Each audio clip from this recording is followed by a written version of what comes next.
আমরা আলোচনা করব বিভিন্ন পরীক্ষায় আসা খুবই গুরুত্বপূর্ণ কিছু প্রশ্ন উত্তর। আমার শেষ যুদ্ধ পলাশীতেই উক্তির টিকার মোহনলালের নিচের যে বানানটি শুদ্ধ? উত্তর ঘ নীলাম্বরী। লাল সালু উপন্যাসে রহিমাকে তুলনা করা হয়েছে মসজিদের কিসের সঙ্গে? খুঁটির সঙ্গে। কাটারি শব্দের অর্থ কোনটি? কাটারি শব্দের অর্থ হলো দা। পড়ন্ত বিকেলে হাঁটতে ভালো লাগে, এখানে পড়ন্ত কোন পদ? বিশেষণ পদ। পড়ন্তটি হলো বিশেষণ পদ। রবীন্দ্রনাথ ঠাকুর রচিত উপন্যাস কোনটি? শেষের কবিতা।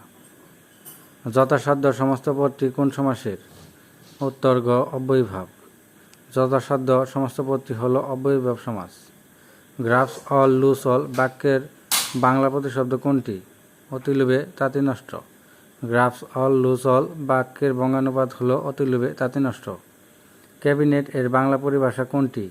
মন্ত্রিপরিষদ। খুবই গুরুত্বপূর্ণ প্রশ্ন স্টুডেন্ট। ক্যাবিনেট এর বাংলা পরিভাষা হলো মন্ত্রিপরিষদ। অন্বেষা এর সন্ধিবিচ্ছেদ হলো কোনটি? অনুযুকেশন, অন্বেষণা। অগ্নিবীণা কী ধরনের রচনা? খ কাব্য রচনা। অগ্নিবীণা হলো কাব্য ধরনের রচনা। ফেব্রুয়ারি 1969 কবিতা বর্ণমালাকে কার সঙ্গে তুলনা করা হয়েছে? নক্ষত্রের সাথে। ফেব্রুয়ারি 1969 কবিতাকে নক্ষত্রের সাথে তুলনা করা হয়েছে। অপরাহ্ন শব্দটির প্রমিত উচ্চারণ কোনটি? অপরাহ্ন। অপরাহ্ন শব্দটির প্রমিত উচ্চারণ হলো অপরাহ্ন। অলক শব্দের অর্থ কোনটি? অলক শব্দের অর্থ হলো অলক্ষ্য। যা সহজে জানা যায় না এক কথায় প্রকাশিত রূপ কোনটি? দুর্জেয়। যা সহজে জানা যায় না তা হলো দুর্জেয়। শুদ্ধ বানান কোনটি?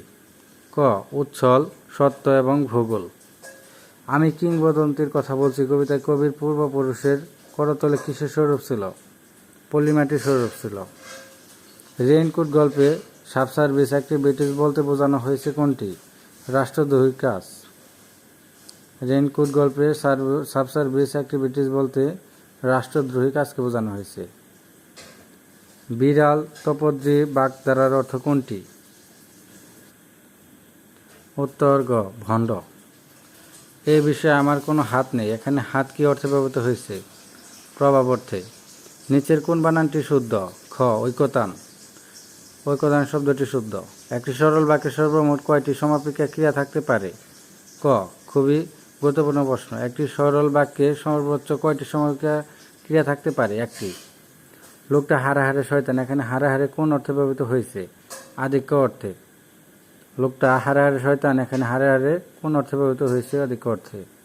ভাষা সৈনিকদের শহীদ হওয়ার খবর কারাগারে বসে বঙ্গবন্ধু যেভাবে পেয়েছিলেন? সিপাহীদের মাধ্যমে। ভাষা সৈনিকদের শহীদ হওয়ার খবর কারাগারে বসে বঙ্গবন্ধু পেয়েছিলেন সিপাহীদের মাধ্যমে। প্রচুর শব্দের বিশেষ্য রূপ কোনটি? প্রাচুর্য। প্রচুর শব্দের বিশেষ্য রূপ হলো প্রাচুর্য।